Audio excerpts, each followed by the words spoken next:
আজই সাবস্ক্রাইব করুন এবং দেখুন আপনার প্রিয় শো। এত কিছুর পরেও এত জোর গলায় কথা বলা তোমার মানায় না মধুবনী।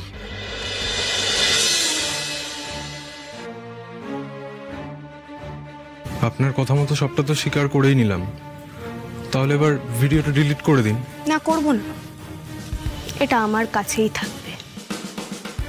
আর ফের যদি কোনোদিন দেখেছি মেয়েদের কাজ দেওয়ার নাম করে নোংরামি করেছো, তাহলে এই ভিডিও আর তোমাকে একসাথে পুলিশ স্টেশনে চালান করব। তুমি ভুলে যেও না, আমিও কিন্তু এই ইন্ডাস্ট্রিতেই কাজ করি। যাও।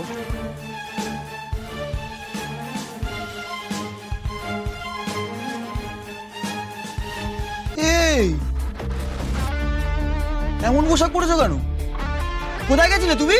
আমি বলছি, ওই দিলীপকে ফাঁসিয়ে মধুবনী ম্যাডামের আসল মুখোশ খুলতে সৃজাদি তো আমাকে সাহায্য করলো সায়কদা। না না, তেমন কিছু না। আসলে দিলীপের মুখ খুলতে আর সে একটা প্ল্যান করেছিল, আমি বাস ওকে সঙ্গ দিয়েছি। প্ল্যান?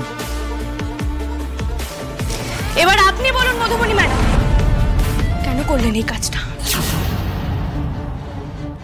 কেন করলেন বলুন? আমার বাবার মতো একজন সৎ, নিরীহ, নিপাট ভদ্রলোকের গায়ে কেন কালি লাগাবার চেষ্টা করলেন আপনি? আর আমার বাবা কি ক্ষতি করেছিল আপনার?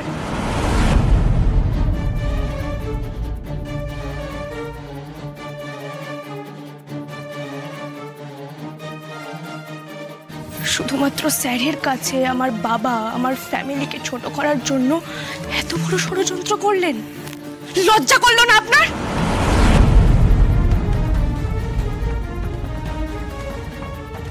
কি স্যার, এবার যদি আমার বাবার অপমানের বদলা নিতে মধুবনী ম্যাডামকে আমি ঠাস ঠাস করে দুটো চড় মারি, তাহলে কি খুব অন্যায় হবে বলুন? আরে ও কি বল, সোনাক্ষী সময় নষ্ট না করে এখনই ওকে গিয়ে না ঠাকিয়ে এক থাপ্পড় মার। ও যা করেছে এটাই ওর প্রাপ্য। আরশি, তো বড় সাহস তোমার, তুমি আমায় শাট আপ! আর একটাও কথা বলবে না তুমি।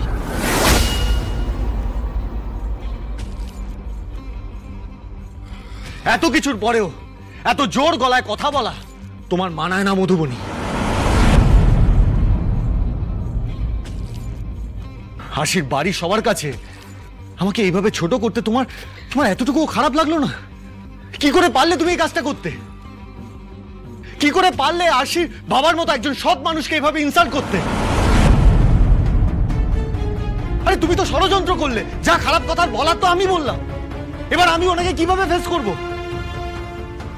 আশির বাড়ির লোকের কাছে আমি মুখ দেখাবো কি করে?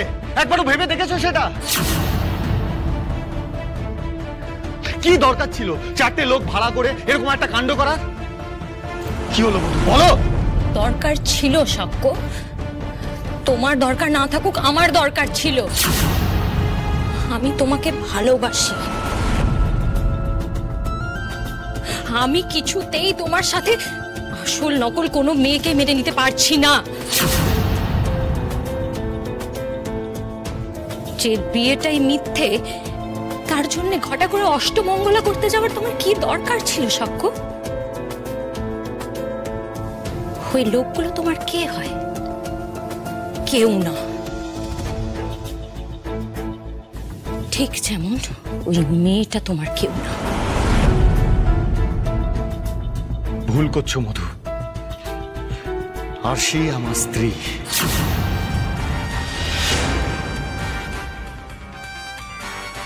কন্ট্রাকচুয়াল হলেও এই বাড়িতে ওর এটাই পরিচয় যে ও আমার স্ত্রী।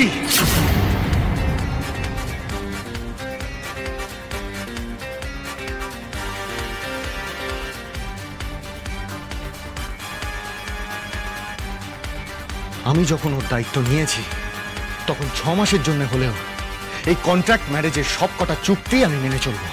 সাক্ষ্য তুমি ব্যাস মধু, ব্যাস।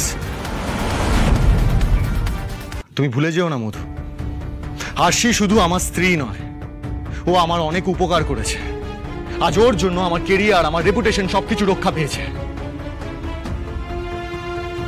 আজ ও যদি না থাকতো না, তাহলে যে আমার কি অবস্থা করতো সেটা নিশ্চয়ই তুমি ভালো করে জানো। তাই ও যখন আমার সম্মান রক্ষার দায়িত্ব নিয়েছে, তখন আমিও ও আর ওর পরিবারের সম্মান রক্ষার দায়িত্ব নেব। And this is my last and final word.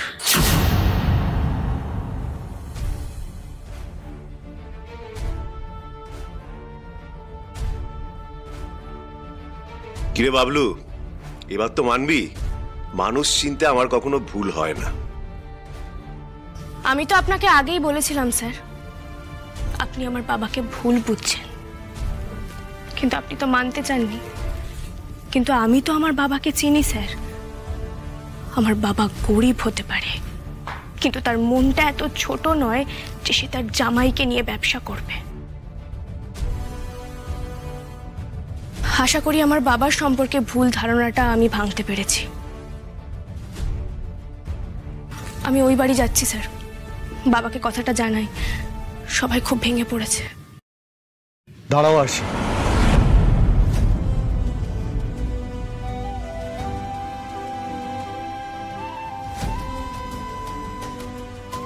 এবার আমার কথা রাখার পালা। এবার আমিও তোমায় আর তোমার পরিবারকে দেখিয়ে দিতে চাই যে আমিও কথা রাখতে জানি। কাল আমি তুমি দুজনে একসঙ্গে তোমার বাড়িতে যাব অষ্টমঙ্গলা করতে।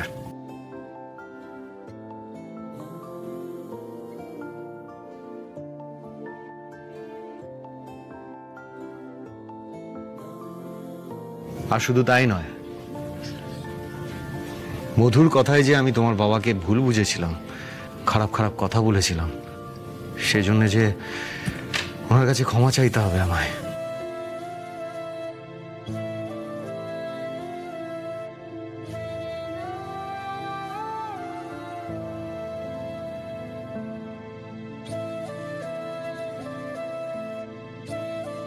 সত্যি বলছেন? যাবেন আপনি? যাবই তো। আর শুধু যাব না, তোমার মায়ের রান্না করা খাসির মাংস আর দই কাতলা সেটাও খাবো,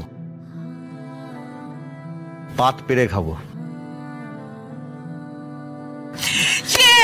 সব ভালো তো, শেষ ভালো।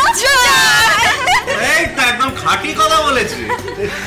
সায়ক শোন না, বলছি কালকে যে ডেটগুলো আছে। যাক বাবা, তুমি যে তোমার বাবাকে এভাবে নির্দোষ প্রমাণ করতে পেরেছো, তাতে শুধু তুমি না, তোমার বাউল কাকা আর আমি অনেকটা হালকা হয়েছি। হ্যাঁ রে আসি, সুব্রত বাবুর ওপর যতক্ষণ না এই অভিযোগ ভুল প্রমাণিত হচ্ছিল ততক্ষণ একদম স্বস্তি পাচ্ছিলাম। জানি বাউল কাকা, আর আমি যখন আছি তখন আমার বাবা বা আমার পরিবারের কারোর গায়ে কেউ কালি লাগাতে পারবে না, কিছুতেই না। আজ আমার এই অপমানের দাম একদিন তোমাকে দিতে হবে আরশি।